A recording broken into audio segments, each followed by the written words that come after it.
Hello everybody, welcome to Excel Works. Today we are going to learn how to format your cells. We have a range of cells here with different data. We want to format them properly. Formatting is done to attract the attention of the reader and to get him to focus on things that are important. So we select the range of cells that we want formatted, press Ctrl 1 and then get to this Format Cells list. Under this list we have the number formatting methods which we covered in an earlier video. We come to alignment now. We want to align these texts in a proper manner that we like and that our reader might like. So we can align these texts either horizontally or vertically or in different other manners, which is available here in Excel. Under horizontal, if you click down the drop down menu, we can align to the left, to the center, to the right, and to any which way you want. If I click center and then click OK, it will all get merged onto the center. Not merged, but then aligned onto the center. If I click right, it goes to the right. If I click, it goes to the left. All these commonly used ways of aligning are available right here under the Home tab, under this Fonts, Alignments and Number tabs here. So right now it's on center. I want to click left, so it goes to the left. I click the right, it goes to the right, and so on. But we come back to the drop down, the Format Cells option here, and then we go to the vertical formatting. Before we go to the vertical formatting, there's something else I want to show you, which is this center across selection. Center across selection is a very useful way of aligning your text in a selected range of cells. If we have, for example, a text like this, a long one which spills over to more than one cell which is supposed to be in, it spills over to 3 or 4 cells adjacent to it. One way I've seen people doing it is to merge all these cells. You select all these things, come and merge and center here, or you go from here and merge and center here, merge cells here, click this one and it merges. The same thing happens. But there's a problem doing it this way, because you are basically in cell B15. You can see from the cell address here we are in B15, but when we click on the right arrow we are supposed to be going to B16, but then look at the cell address and see where it will jump to. I'm in B15 and when I click the right arrow it jumps on to F15. It has jumped 3 cells here. Why? Because all these 3, B, C, D and E, have been merged together. Now what happens is, if there was a number here,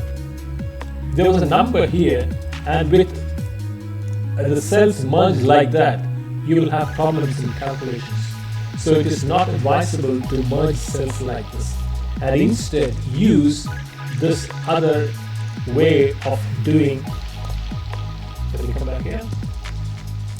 This other way of merging it center across, not merging it, but then center across alignment. You come here under horizontal alignment, you click center across selection, and then it centers it across the selected range. I might have selected it differently. I want to select it here, I want to select it here, and then I want to go and center across selection, click OK, and it does that. It centers it to the selection that we have made. So this is in B15 rather, We can click B16, B16, it goes all the way, whichever way you want to go. It selects everything that you want to select. So that is one good thing about using center across selection. This comes in quite handy when we are talking about headings or overflowing text like this, overflowing text and alphanumeric characters like this. So that is one very useful way of formatting text. We also have the option of merging it, which we talked about earlier, though we don't recommend that people use it. We can wrap text under text control. We can wrap text. What do wrapping text means? Say this particular one under B11 is also spilling over because the long text and the cell width cannot accommodate the whole text. So what do we do with that? We come and we can wrap the text. I click on wrap text, click OK, and see what happens there. It wraps it by increasing the width of the cell. The height of the cell rather, not the width. The width is kept and the height is adjusted in order to adjust the text. So that is what wrapping does. We also like to see what shrinking does. We come and select it here. We go to alignment, and if we click on this shrink to fit, see what happens. Click OK, and then Excel has shrunk the text in order to fit it into the column that it is in. It's a very useful way of accommodating your text and your alphanumeric numbers and characters and everything into the cell with the width that is set for you. So, moving on, there is one other interesting thing that I would like to show you, which is the orientation, under alignment, orientation. So sometimes we get, say for example, we come down here, make it slightly wider, and then put a few characters there. I have a wide, not a wide, a cell with unusually big height here, and then I would like the text to be angled. One of the funny ways we can exhibit our text is by angling it. So I come and do that by adjusting the orientation here. Right now the text is straight, it is like that, and if I play around with this, take it up there, I take it to 45 degrees, the text will be angled 45 degrees, as you can see. Can you see that? Sometimes we do that, use that sometimes to show the headings differently or some other use. We can also use it. We can also do that by adjusting the number here, which is changing. We bring it back to the normal way, and if I put in 45 or 55, for example, it will angle it to the angle, right? So that is another way of formatting your text for alignment.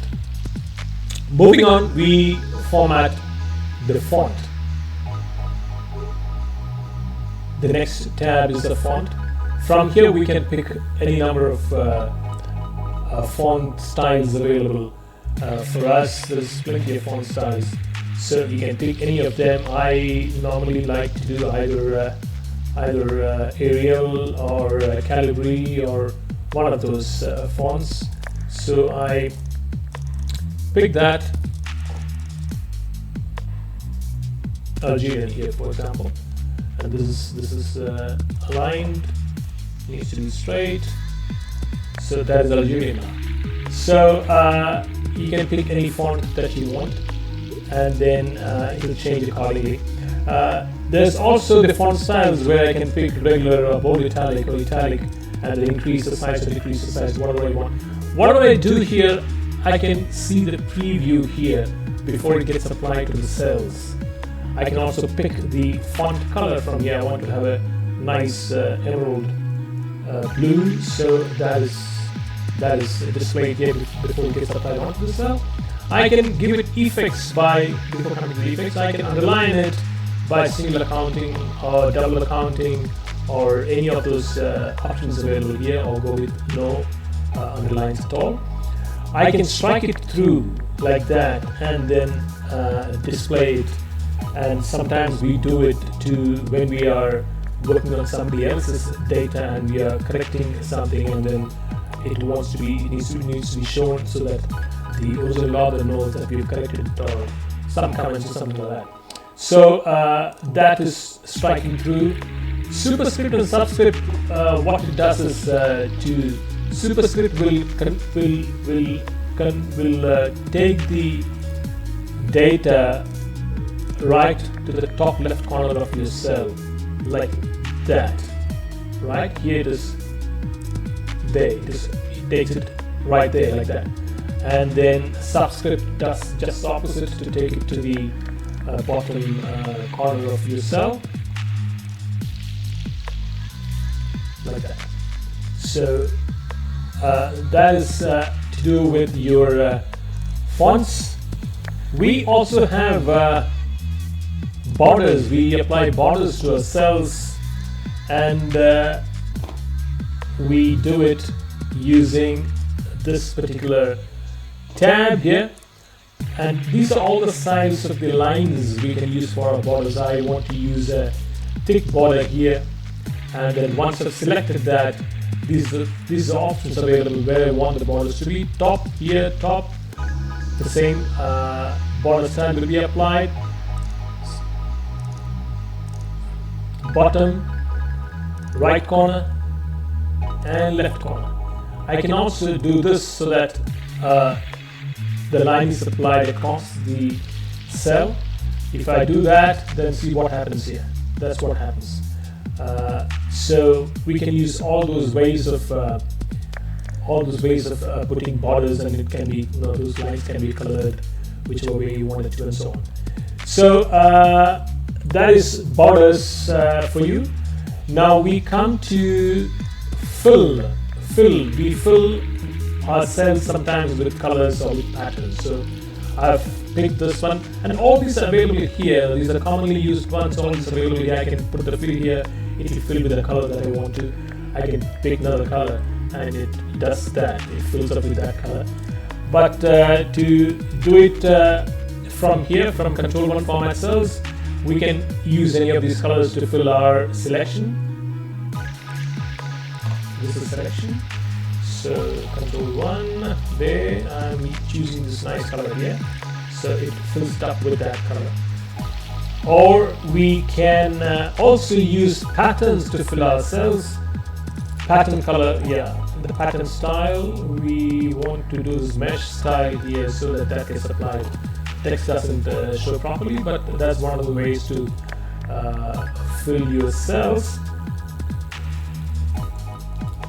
Moving on, before moving on, I would like to just show you, this is some data of some sales done by some sales people over the past 4 or 5 years here, and then I would like to present this to my boss or my supervisor, but this doesn't look too good. I want these are the headings obviously, and then that needs to stand out.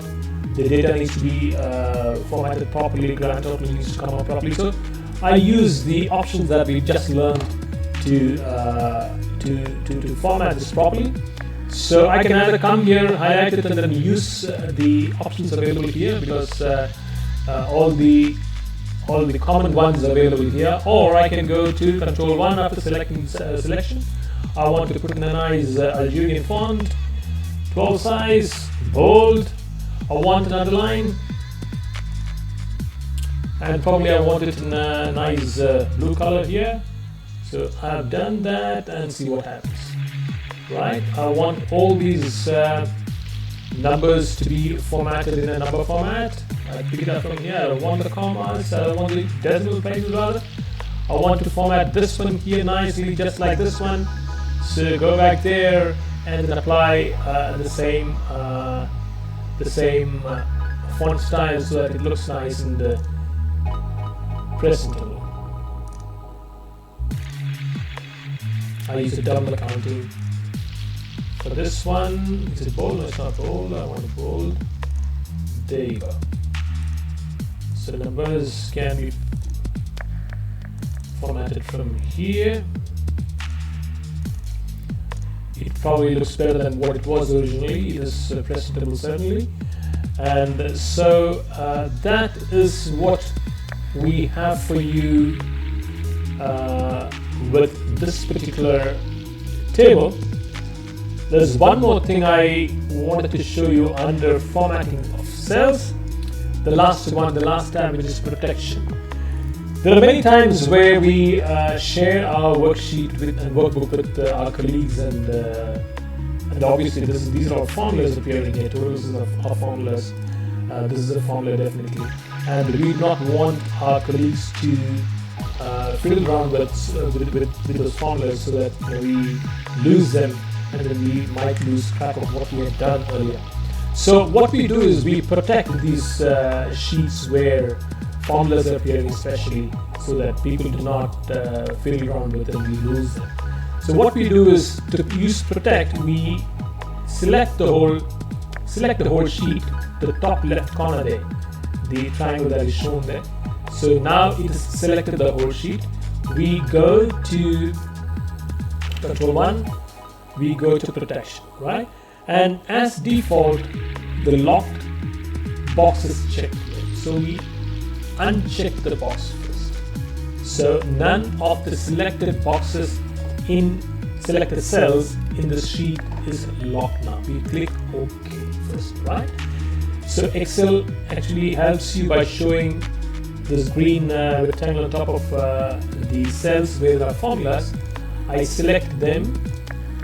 I select this also, and then go back to Control 1 and then lock it here. Say OK, now it is locked. As a further step, we also do go to locking this to protect this worksheet by clicking under Review. Under Protect, we go to Protect Sheet, and then we put in a password so that nobody can fiddle around with it. Password to edit and password to it needs to re-enter rather. And then now it is protected. So if somebody comes here and then tries to delete it, see what happens. I'm trying to delete it. Excel gives you a warning. It says it's a protected sheet and you cannot delete it. It's a very, very handy thing when you are sharing your workbook and your data with other people in your office, with outsiders also.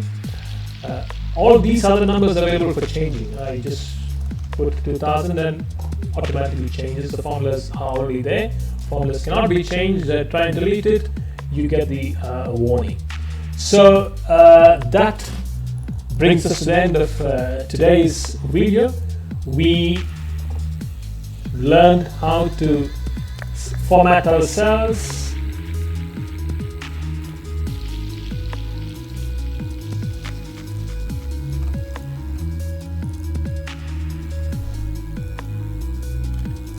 locked, so it is not allowing me to go back and use a few keys.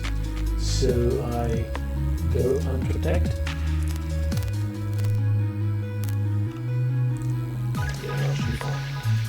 There you go. So we have come back and we have learned to align our cell contents. We have learned how to use different fonts. There's a long list of fonts. You can go through them. Some of them are characters, some of them are symbols and all that. But many popular fonts are available here. You can use them. Striking through and superscript and subscript we have covered. We have covered the underlining and coloring of the fonts, and we have done alignments also here. Shrinking and wrapping, merging. Merging, I do not recommend merging, but you can use this as center across selection instead. That we have covered. We have covered how to put borders on your cells, and we also learned how to fill our cells with colors and patterns. And lastly, we have learned how to protect our sheets and protect certain cells in our sheets by using this protect locked method. So that brings us to the end of this session, this video. Thank you for watching. Make sure you subscribe to this channel and you hit the bell icon so that you receive constant updates as and when constant notification as and when I post new videos. Thank you.